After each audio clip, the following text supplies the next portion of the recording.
Welcome, curious minds, to this deep dive. We're calling it Before AGI Weekly, your essential guide through, well, the absolute flood of AI news. Our mission here is pretty simple. Cut through all that noise, synthesize these complex breakthroughs, and turn them into clear, actionable insights. For you, whether you're a pro or just fascinated by this stuff. Absolutely. And the speed right now, it's almost unbelievable. Just in the last week, we've seen these huge financial commitments potentially reshaping global power balances. Yeah. And at the same time, open source models are suddenly like right up there with the big proprietary ones. Yeah. So this deep dive, it isn't just headlines. We're dissecting where the real momentum is, Yeah. trying to reveal the actual trajectory these events are carving out. Exactly. We've pulled together sources on the massive AI infrastructure build-out, the open source revolution, how it's actually being used in the real world, and that constant struggle over regulation. We're going to distill it down so you understand the biggest forces at play right now. Okay, let's unpack this, maybe starting with the very foundation. Compute. Yeah, the hardware. The scale of investment we're seeing now really defines this compute arms race. I mean, the commitments make previous big investments look tiny. They really are staggering. Take the Stargate initiative that involves OpenAI, SoftBank, and Oracle, their ultimate goal. An incredible $500 billion investment building this huge network of dedicated AI data centers across the U.S. Wow. And it's not just talk. They've apparently secured an initial $18 billion in bank financing to get it started.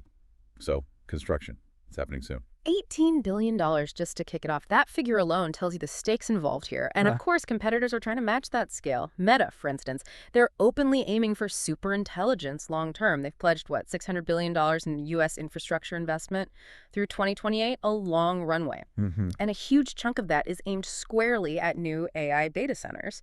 This isn't just planning for more servers. It feels like a strategic move, almost ensuring only a few players can even compete at the absolute cutting edge. That's the crucial insight, I think. Compute isn't just a line item on a budget anymore. It's now seen as this critical strategic resource, like oil or electricity was in the past. Right. These investments, they're absolutely necessary to train the next generation, the really big frontier AI models. Companies are actually planning for overcapacity. They're willing to accept potential excess capacity because the risk of falling behind everyone else is seen as infinitely higher than the cost of some idle servers today. So it's about strategically locking in future capability, almost hoarding it. But this kind of scale must come with huge societal costs too, right? The physical side of it. Oh, absolutely. Building and running these gigantic data centers, it raises really serious issues. We're talking huge amounts of energy, obviously, but also critically water consumption. Massive water usage. These demands put intense pressure on local grids, regional utilities.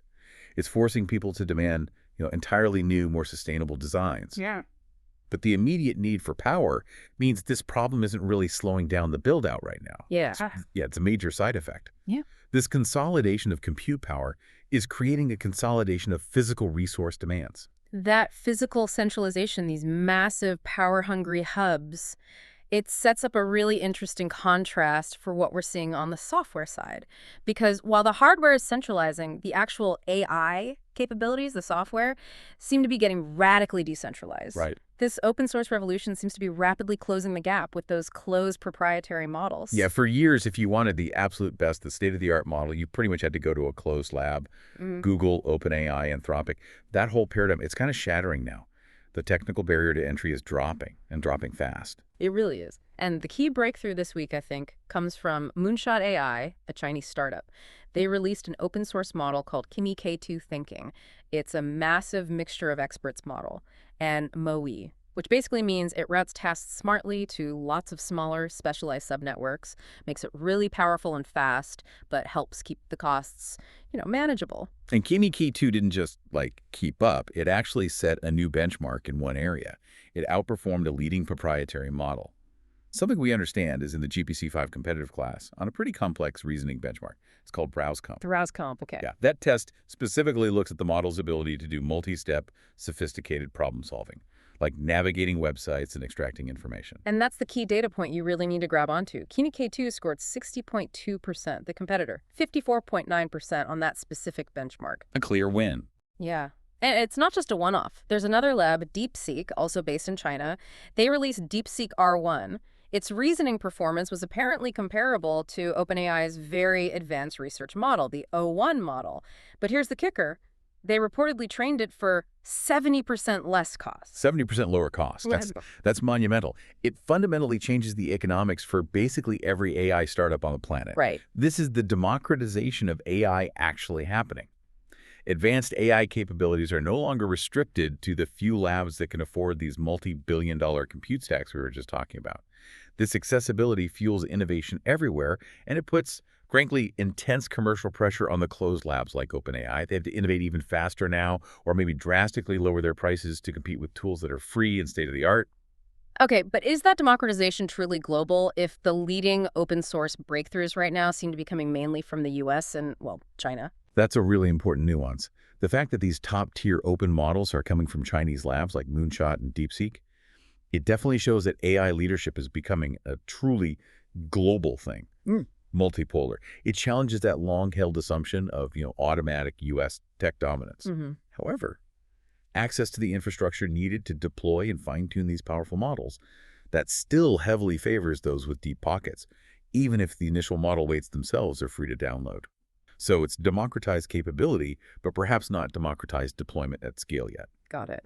Okay, let's maybe switch gears now from the research labs and the code to the job site, where AI is actually being used. AI is moving out of pure R&D and into these really critical real-world sectors. And it seems like trust is becoming the absolute key currency. Yeah, the adoption is definitely speeding up, but usually with very careful guardrails in place. A great example is UCSF, the University of California, San Francisco. They're planning this massive deployment of ChatGPT Enterprise. We're talking 9,000 staff members, doctors, nurses, researchers. 9,000. Okay, that's not a small pilot program. That signals real operational trust, right? And a belief that there's a solid ROI there. What are they actually using it for? Primarily tasks like summarizing really dense medical literature, which takes doctors ages, drafting patient communication letters, analyzing patient records to quickly surface the most relevant details for physicians before an appointment. High-stakes admin relief, basically. Exactly. But the crucial detail, the absolute must-have, is that this is all happening within a secure, HIPAA-compliant environment. It just underscores that in fields like medicine or finance, trust and privacy aren't nice-to-haves. They are non-negotiable prerequisites for using AI at any kind of scale. Okay, so that's the positive, responsible side of deployment. But then you flip that coin and you see the immediate, ethical dark side of having powerful, accessible AI out there, the deliberate erosion of public trust. We saw this perfectly, I think, with those Warren Buffett deepfakes recently. Oh, absolutely. Berkshire Hathaway actually had to issue a public alert. The title was literally, "It's Not Me." They were warning about these highly sophisticated AI-generated deepfake videos of Warren Buffett that were circulating online, giving out completely fraudulent investment advice. Wow. It just lays bare how easily this powerful generative media can be weaponized for fraud, for disinformation, fundamentally destroying confidence in what we see and hear online. And that immediate fear, that very tangible risk of misuse, connects directly to the whole struggle around regulation, doesn't it? We saw the EU's big landmark AI Act, meant to be the world's first comprehensive law, suddenly hit some turbulence. That's right. Policymakers are clearly feeling the pressure from multiple sides. The European Commission is now reportedly considering delaying or maybe easing some of its key rules, like the requirement to clearly label all AI-generated deepfakes. Really? Well, it seems to be partly due to intense lobbying from big tech, but it also reflects that constant tension, the desire for safety and regulation versus the push for economic growth and not stifling innovation. It's a very difficult balance. Yeah, that tension makes those industry-led efforts, the self-regulation attempts, maybe even more important right now, like that partnership between Universal Music Group, UMG, and Stability AI. Yeah, that deal is quite interesting. It's trying to set a different kind of ethical standard, specifically for creative industries like music, instead of just scraping everything off the internet for training data, which is how many models were built. Right, the controversial part. Exactly. They're focusing on training AI models only on licensed music, where the original artists are actually compensated. It's more of an ask-permission first model, trying to build an ethical framework from the ground up, ensuring compensation and creative integrity rather than just waiting for regulators to force their hand later. Okay, before we get to our final synthesis, let's maybe take a quick look even further out. Beyond the current classical compute race we started with, and peek at what might be the truly disruptive future, quantum computing. We should probably touch on how this massive $500 billion classical build-out might eventually be contrasted by something based on entirely different physics. Yeah, it's a fascinating juxtaposition. If the current compute arms race is all about brute force, just throwing immense classical power at problems, quantum computing is potentially about finding much more elegant, efficient solutions. Google made headlines recently with their quantum echoes algorithm. They used a quantum computer to solve a real, verifiable, meaningful scientific problem for arguably the first time, analyzing the complex structure of a molecule. And the speed difference was the big news there, right? It sort of verified this idea of a quantum advantage. Yes, exactly. The calculation was apparently about 13,000 times faster than one of the world's top classical supercomputers could solve the same problem. So it does seem to verify that long-promised quantum advantage for actual real-world tasks, not just theoretical calculations. Now look, full-scale, error-corrected quantum computers are still years away, realistically. But this kind of breakthrough paves the way. It shows the potential for future revolutions in areas like medicine design, material science, all built on a fundamentally different type of computation, and potentially one that's much less energy-intensive than those colossal data centers we talked about earlier. Okay, wow. We have covered a lot of ground. Everything from trillion-dollar data center plans and their energy needs to open source models catching up, ethical deepfakes, and now molecular structures on quantum computers. So let's try to pull it together.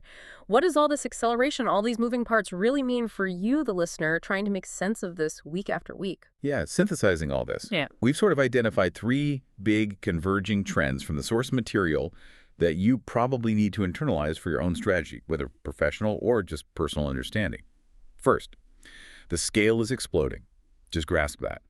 The investment in the raw infrastructure chips, data centers, power grids, it's genuinely reaching into the trillions of dollars globally. This pretty much guarantees that only the hyper-capitalized players can truly lead that frontier AI race and, to some extent, dictate the pace of core innovation. Okay, scale is number one. What's next? Second, powerful AI is becoming accessible. Paradoxically, right? Thanks to models like Kimi K2 and DeepSeek R1, this open source movement is ensuring that cutting-edge AI capability isn't monopolized by those few giants.